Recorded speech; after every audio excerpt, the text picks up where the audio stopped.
You from every news source telling you that January 6th was the worst insurrection since Mussolini's March on Rome. Obviously, they're lying. You know that. They know that. Why are they doing it? Well, they're doing it in the hope that if they scream the lies loud enough for long enough, you will forget what actually happened. You won't remember, for example, that in January of 2017, shortly after Trump won, a fairly large group of elected Democrats tried to overturn what was a free and fair election. They were insurrectionists. The group included Congressman Jamie Raskin, Pramila Jayapal, Barbara Lee, Sheila Jackson Lee, Maxine Waters, Jim McGovern, others. And then, on the basis of no evidence whatsoever, Nancy Pelosi promoted the dangerous conspiracy theory that the election had been, quote, hijacked by a hostile foreign government, Russia. Then, on January 13th, 2017, because we kept track, Democratic Party holy man John Lewis declared that Donald Trump was not the legitimate president. Talk about breaking our norms. Then, not surprisingly, on Inauguration Day, the Democratic Party's militia descended on Washington. Hundreds of rioters committed vandalism, overturned cars, at one point lit a limousine on fire. Most of the violence was concentrated in Franklin Square, that's just down the street from the Capitol. 6 police officers were seriously injured by the rioters. They threw bricks and trash cans. In all, 200 of Nancy Pelosi's forces were arrested. It took 5,000 National Guardsmen to quell the violence. That would be the first of many riots the Democratic Party encouraged during the Trump administration. Now, if you're wondering if any of that actually happened, you're seeing it on your screen, and you may be wondering, since no one's mentioned it since it happened, you can look it up, because it's all on video. In retrospect, what's interesting, though, is how the Justice Department responded to all this violence. No one at DOJ opened a criminal investigation into Nancy Pelosi, or oh, no way, into John Lewis for sparking the riots. And that was never even under consideration because at the time this was America. Political speech is not a crime in America. It has never been a crime in America. Even if extremists use your words to justify their violence, you cannot be arrested for their deeds because we have a First Amendment. Political speech is sacrosanct, period. The Supreme Court has ruled on this many times. It's at the very heart of our system. It is why this is a free country. But in the single most radical move, perhaps, of the entire Biden administration, the Attorney General Merrick Garland has decided to change this.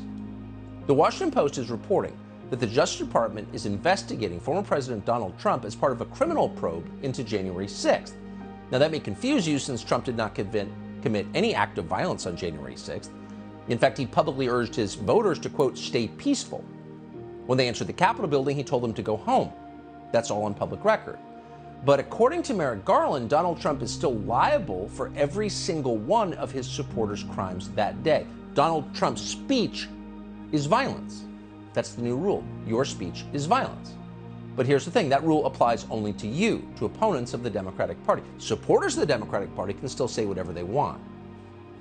So what we have here is not just infuriating or hypocritical, it's worse than that. It's the definition of selective justice.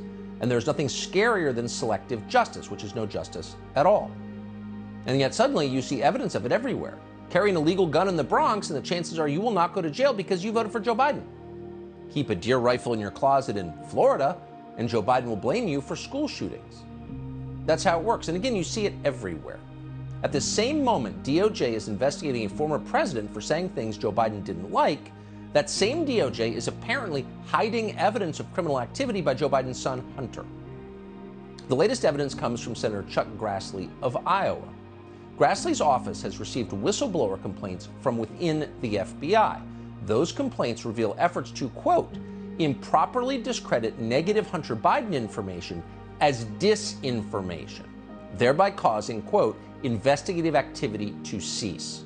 So call it Russian disinformation, end the investigation into whatever Hunter Biden did. In the words of Chuck Grassley, quote, the allegations provided to my office appear to indicate that there was a scheme in place among certain FBI officials to undermine derogatory information connected to Hunter Biden by falsely suggesting it was disinformation. In other words, not only did they not consider charging the president's son, they actively lied to the public about the nature of his crimes. And to some extent, we saw this play out in public. 50 former intelligence officials at the highest level, Jim Clapper, Mike Hayden, John Brennan, Michael Morrell, Andy Lightman, all claimed in public, in a publicly circulated letter, that Hunter Biden's laptop was, quote, Russian disinformation. It wasn't. It was entirely real. They knew it was real. Not one of them has apologized. Not one of the 50 has apologized for lying on the eve of a presidential election about facts that might have influenced voters to vote differently from the way they voted. They interfered, those 50 intel officials interfered in our democracy. They've never been held accountable. They've never even acknowledged what they did. That was happening in public. But in private, according to Chuck Grassley's office, one senior FBI official ordered a Hunter Biden probe closed, quote, without providing a valid reason as required by FBI guidelines. Just shut it down. It's the president's son. We want this guy to win. Don't hassle his boy. In another case, officials improperly hid damaging information about Hunter Biden in a subfolder that almost nobody at the FBI could find. Ultimately, the FBI appears to have abandoned the case. Most of the media has ignored it from the first day or lied about it. But the New York Post has stayed on this story, and so has this network, Fox. That's not because we're interested in Hunter Biden's personal life, which was unusually creepy. It's because the documents on his laptop contain evidence that the President of the United States, Joe Biden, sold political influence to our #1 geopolitical rival, a country that considers us its main enemy, and that would be China. Joe Biden used his public office to enrich his family. That is a crime. It's a crime by statute, and it's certainly a moral crime. Now, publicly, Joe Biden has denied this repeatedly. He said he knew nothing about what his son was doing overseas. Here's Biden in 2019. Mr. Vice President, how many times have you ever spoken to your son about his overseas business dealings? I've never spoken to my son about his overseas business. I have never discussed with my son or my brother or anyone else anything having to do with their businesses, period. That was a lie. Provably so. That was a flat-out lie. You know that because we played you the voicemail of Joe Biden telling Hunter that he's, quote, in the clear after a New York Times piece on his business dealings with China. Hunter Biden accompanied his father, the sitting vice president of the United States, on trips to China and met with communist officials. So that's a lie. We've shown you the picture of Joe Biden golfing with Hunter Biden's business partners. Most damning is that we have firsthand testimony from one of those partners. His name is Tony Bobulinski. We sat with him for an hour in October of 2020. He told us that Joe Biden stood to gain tens of millions of dollars from a business deal with the Chinese energy company CEFC. The emails on the laptop, Bobulinski said, identified Joe Biden as, quote, the big guy. You've seen a number of journalists, reporters covering the story, including some who should know better, declare triumphantly that no document you've released connects the former vice president to this deal. How do you react to that? What's your answer to it? I want to simplify this for the American people as much as I can. On May 13th, that email was sent from James Gilliard to me. I didn't generate that email. James Gilliard generated that email.